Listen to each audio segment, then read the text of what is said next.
রাষ্ট্রপতি যখন বক্তব্য দেবে, এটা এই মহান জাতীয় সংসদের অধিবেশনের সাথে সাংঘর্ষিক হওয়ার কারণে আমরা প্রতিবাদ জানানো শুধু না, আমরা ওয়াকআউট করেছি।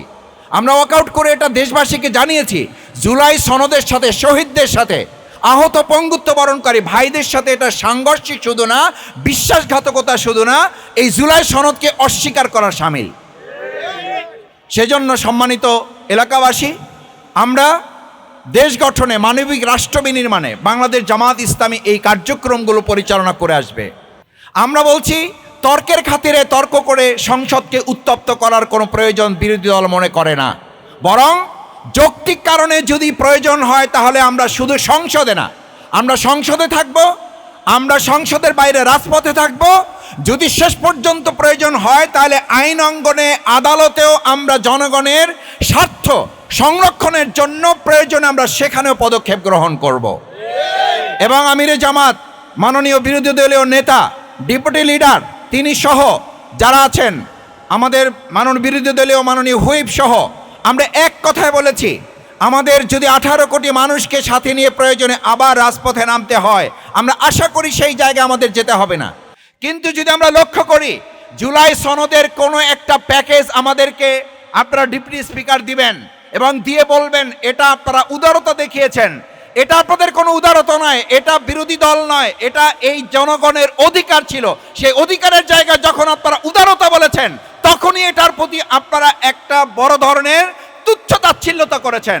সে কারণেই বিরোধী দল মনে করেছে আপনাদের এই উদারতা, আপনাদের এই দান, দয়া, দাক্ষিণ্যতা জামাত ইসলামী কিংবা বিরোধী দল উদারভাবে গ্রহণ করতে চায় নাই, বরং আমরা মনে করেছি জুলাই সনদের ভিত্তিতে যে সমস্ত সিদ্ধান্তগুলো আছে, সেই সিদ্ধান্ত সর্বপ্রথম সংস্কার কমিশনে আপনারা আগে শপথ গ্রহণ করবেন, জুলাই সনদকে এবং গণভোটে যে কয়েক কোটি নাগরিক ভোট দিয়ে আমাদের এই প্রিয় মাতৃভূমি বাংলাদেশকে নতুন একটা বাংলাদেশে নিয়ে যাওয়ার জন্য তারা সিদ্ধান্ত দিয়েছে, সেই গণভোটকে সম্মান জানিয়ে আপনারা সংস্কার কমিশনে শপথ গ্রহণ করবেন এবং তার মধ্য দিয়ে আমরা নতুন একটা বাংলাদেশের দিকে এগিয়ে যাব। সেখানে শুধু ডেপুটি স্পিকার নয়, যা যা বিরোধী দলের জনগণের পক্ষ থেকে আমাদের অধিকার, সকল অধিকারগুলোই সেখানে সংরক্ষণ করা আছে। গতকালকে আপনারা দেখেছেন জাতীয় সংসদের প্রথম অধিবেশন অনুষ্ঠিত হয়েছে। বিরোধী দল হিসাবে আমরা বাংলাদেশ জামাত ইসলামী এবং আমাদের সাথে যে জোটগুলো রয়েছে, এনসিপি সহ খেলাফত মজলিস, আমরা সবাই মিলে গতকালকে অত্যন্ত কনস্ট্রাকটিভ, গঠনমূলক এবং ইতিবাচক ভূমিকা রেখে বেঁচেছে বলে, শুধু বাংলাদেশ নয়, গোটা বিশ্বে এটা অত্যন্ত ইতিবাচকভাবে আলোচিত হয়েছে, প্রশংসিত হয়েছে। কেন হয়েছে? এজন্য হয়েছে যে আমরা একই সাথে তাদেরকে ধন্যবাদ জানিয়েছি, তাদের প্রস্তাবকে সমর্থন জানিয়েছি, আবার একই সাথে আমরা, সম্মানিত আমার ভাই এবং বোনেরা, আজকে আপনাদের অধিকার শুধুমাত্র এই ফুড প্যাকেট নয়, আপনাদের অধিকার হচ্ছে জুলাই সনদে আমাদের কৃষক, শ্রমিক, জনতা, মজুর, রিক্সাওয়ালা তারা জীবন দিয়েছে। সুতরাং আজকে এখানে যারা এসেছেন, এটা আপনাদের প্রতি কোনো অনুগ্রহ নয়, এটা আপনাদের প্রতি কোনো দয়া নয়, এটা আপনাদের প্রতি কোনো মমতা নয়, বরং এটা আপনাদের অধিকার।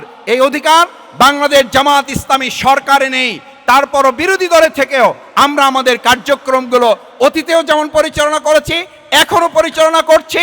আল্লাহ যদি চান, ভবিষ্যতে ইনশাল্লাহ আমরা রাষ্ট্র ক্ষমতার পরিচালনার সুযোগ পেলে আরও কয়েক গুণ শক্তি নিয়ে আমরা এই সমস্ত কার্যক্রমগুলো, মানবিক কার্যক্রমগুলো, সমাজ কল্যাণমূলক কার্যক্রমগুলো নিয়ে আপনাদের পাশে আমরা হাজির হব ইনশাআল্লাহ। সম্মানিত ভাই এবং বন্ধুগণ, সবশেষ আপনাদের অনুরোধ করতে চাই, আসুন আগামী দিনের মানবিক বাংলাদেশ বিনির্মাণে আমরা প্রত্যেকের পাশে দাঁড়াবো। বাংলাদেশ জামাত ইসলামীর আমিরে জামাত, সাবেক আমিরে জামাত মন্ত্রী জনাব মাওলানা মতিউর রহমান নিজামী, আলী হাসান মোহাম্মদ মুজাহিদ সহ ওনারা এই কাজগুলো পরিচালনা করেছেন। বর্তমান আমিরে জামাত জনাব ডাক্তার শফিকুর রহমান একটা মানবিক বাংলাদেশ বিনির্মাণের জন্য কাজ করছেন। আমরা অত্যন্ত লজ্জিত যে গতকাল প্রথমেই যখন স্পিকার শপথ নিলেন, শপথের পর আমরা শুনলাম উনি ওনার সংগঠন বাংলাদেশ জাতীয়তাবাদী দল থেকে উনি নিজেকে প্রত্যাহার করে নিয়েছেন, পদত্যাগ করেছেন। কেন পদত্যাগ করেছেন? উনি এখন থেকে নিরপেক্ষ ভূমিকা পালন করবেন। আমরা জানতে চাই, তাহলে রাষ্ট্রপতির ভাষণের সময় যখন এসেছে, বিরোধী দলীয় সমস্ত এমপিরা দাঁড়িয়ে যখন বলল আমাদের বিরোধী দলীয় নেতাকে আগে কথা বলতে দিতে হবে এই ব্যাপারে, তারপরে রাষ্ট্রপতির ভাষণ হবে না হবে সে ব্যাপারে সিদ্ধান্ত হবে কিংবা সে ব্যাপারে পদক্ষেপ গ্রহণ করবেন।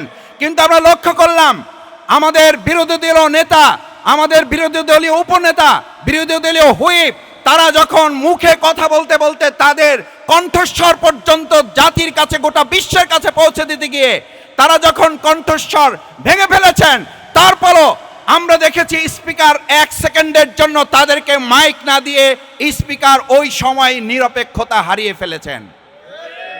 আমরা আশা করি ভবিষ্যতে স্পিকার যেই কার্যক্রম, যে শপথ গ্রহণ করেছেন, সেই শপথ গ্রহণ করার মধ্য দিয়ে আপনি ভবিষ্যতে এটা খেয়াল রাখবেন যে বিরোধী দল শুধুমাত্র 77 জন অথবা বাংলাদেশ জামাত ইসলামী 68 জন জনপ্রতিনিধি এখানে আছে এটা ভাববেন না, বরং মনে রাখতে হবে এই বিরোধী দলের সাথে জুলাই স্প্রিট, এই বিরোধী দলের সাথে 24-এর গণ অভ্যুত্থান, এই বিরোধী দলের সাথে 47, এই বিরোধী দলের সাথে 52, এই বিরোধী দলের সাথে 71, এই বিরোধী দলের সাথে 90-এর স্বৈরাচারী বিরোধী আন্দোলনের প্রত্যেকটা চেতনার সম্পৃক্ততায় বিরোধী দলের সাথে আছে। সুতরাং আগামী দিনে এই বিরোধী দল, আপনারা কেউ কেউ মনে করেন যে বিরোধী দল 77টা কিংবা 68টা যে কয়টা আসন পেয়েছে, এই আসনগুলোই মূল আসন ছিল না। আমাদের অনেক ভাইয়েরা জানতে চান, ভোট দিয়েছি এক জায়গায়, এমপি হয়ে গেছে আর একজন। সুতরাং 4.5 কোটি মানুষ যারা গণভোট দিয়েছে, এই 4.5 কোটি মানুষ আজকে অপেক্ষা করছে আর একটা নতুন বাংলাদেশ বিনির্মাণের জন্য।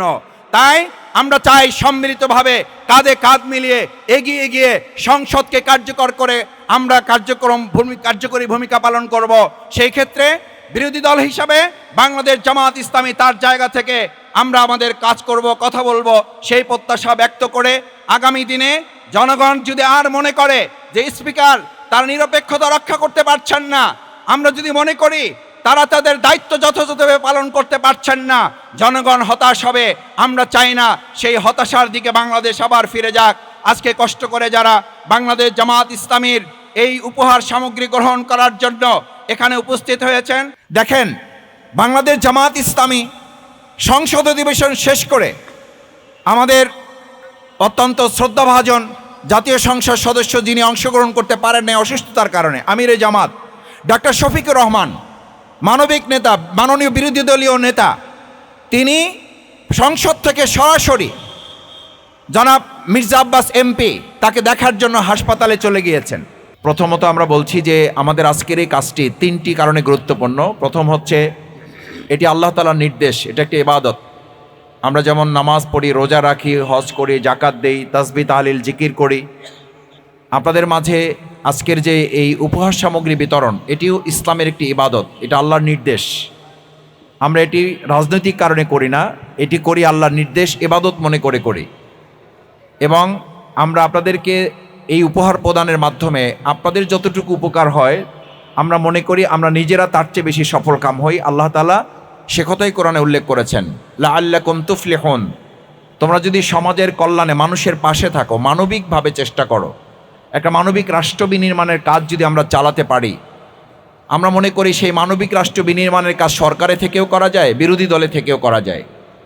সেই কাজ এমপি হয়েও করা যায়, ওয়ার্ড কাউন্সিলর মেম্বার মেয়র হয়েও করা যায়, সাধারণ একজন মানুষ হয়েও করা যায়। বাংলাদেশ জামাত ইসলামী আজকে বিরোধী দল হিসাবে, আমি শফিকুল ইসলাম মাসুদ জাতীয় সংসদ সদস্য হিসাবে এখানে হঠাৎ করে আপনাদের মাঝে এসেছি, ব্যাপারটা কিন্তু তা নয়।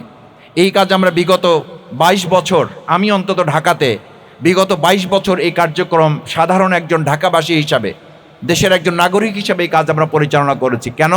দ্বিতীয় গুরুত্বপূর্ণ হচ্ছে এই কারণে যে জামাত ইসলামের 4 দফা কর্মসূচির এটা একটা কর্মসূচি, অর্থাৎ আমাদের 4 দফা কাজ, জামাতের মূল কাজ যেটি, সেই কাজের এটা একটা কাজ, সমাজ সংস্কার এবং সমাজ রাষ্ট্র সংশোধনে মানুষের পাশে থেকে কাজ করা। আমি অনেক সময় বলি, কেউ কেউ 31 দফা কার্যক্রম ঘোষণা করেন, আর আমরা বলেছি আমরা আমাদের সংগঠন পরিচালনার শুরু থেকে, আমাদের সংগঠন প্রতিষ্ঠাকাল থেকেই এই রাষ্ট্র সংস্কার এবং সংশোধনের কার্যক্রমে আমরা নিজেরা নিজেদেরকে সম্পৃক্ত রেখেছি। আজকে বাংলাদেশ জামাত ইসলামী বিরোধী দল, আজকে বাংলাদেশ জামাত ইসলামী 68 জন সংসদ সদস্য, বিরোধী দলে আমাদের আরও সংসদ সদস্য রয়েছেন। এই যে আমাদের সংসদ সদস্য রয়েছেন, আমরা সবাই মিলে একটা মানবিক রাষ্ট্র গঠনের অংশ হিসাবেই কিন্তু আজকে এই কাজ করছি। আমরা বলছি না যে আমরা বিরোধী দল সুতরাং আমরা এই কাজ আর করবো না। আমরা যদি বিরোধী দল নাও হতাম, আমরা যদি এমপি নাও হতাম, তাহলে আমরা এই কাজগুলো পরিচালনা করতাম এবং এই কাজগুলো ভবিষ্যতে আপনাদের প্রিয় নেতা এই এলাকার ইঞ্জিনিয়ার আব্দুল হাকিম খান, উনি আপনাদের দোয়া সমর্থনের জন্য চেষ্টা করছেন। যদি আপনারা ওনাকে নির্বাচিত করেন তাও এই কাজগুলো চলবে, আরও বৃহৎ পরিসরে চলবে। আর যদি আপনারা মনে করেন যে না ওনার চেয়ে কোনো যোগ্য লোক এই এলাকায় আছে কাউন্সিলর হওয়ার মতো, তাহলে তাকে সাথে নিয়ে আমরা আমাদের এই কাজগুলো পরিচালনা করব। দেখেন এই কাজগুলো আজকে করার কথা সরকারের, কিন্তু করছি আমরা। ঈদ উপহার বিতরণ দেওয়া হচ্ছে, ইমামদের সম্মানী দেওয়া হচ্ছে, ফ্যামিলি কার্ড দেওয়া হচ্ছে, কিন্তু সেই কার্ডেই আমরা আবার লক্ষ্য করছি যে একই সাথে ফ্যামিলিগুলোকে আমাদের কোথাও কোথাও অন্যায়ভাবে হত্যা করে ফেলা হচ্ছে, লোকদেরকে খুন করে ফেলা হচ্ছে। সুতরাং সেই জায়গায় আমরা মনে করি পরিষ্কার একটা মানবিক রাষ্ট্র বিনির্মাণে মানুষের হাতে উপহার সামগ্রী পৌঁছানোটা যত গুরুত্বপূর্ণ, মানুষের সম্মান মর্যাদা তাদের জীবনের নিরাপত্তা নিশ্চিত করাটা তার চেয়ে গুরুত্বপূর্ণ। রোদের মধ্যে কষ্ট করে অপেক্ষা করেছেন, আপনাদেরকে ধন্যবাদ, কৃতজ্ঞতা জানিয়ে বাংলাদেশ জামাত ইসলামীর জন্য দোয়া আছে। বিশেষ করে এই ওয়ার্ড কাউন্সিলরের যিনি পদপ্রার্থী আপনাদের প্রিয় মানুষ, আমরা তার জন্য আব্দুল হাকিম খান ইঞ্জিনিয়ার, তার জন্য দোয়া আছে। জামাত নেতৃবৃন্দ এলাকাবাসীর জন্য দোয়া আছে এবং বাংলাদেশ জাতীয়তাবাদী দলের স্ট্যান্ডিং কমিটির অন্যতম সদস্য এবং বর্তমান সরকারের প্রধানমন্ত্রীর অন্যতম উপদেষ্টা জনাব মির্জা আব্বাস এমপি সহ তারা অসুস্থ অবস্থায় আছেন, তাদের জন্য আল্লাহর কাছে সুস্থতা কামনা করে আমি আমার বক্তব্য শেষ করছি। সবাইকে ধন্যবাদ। আল্লাহ হাফেজ। বাংলাদেশ জিন্দাবাদ, বাংলাদেশ জামাত ইসলামী জিন্দাবাদ। আসসালামু আলাইকুম ওয়া রাহমাতুল্লাহি ওয়া বারাকাতুহু।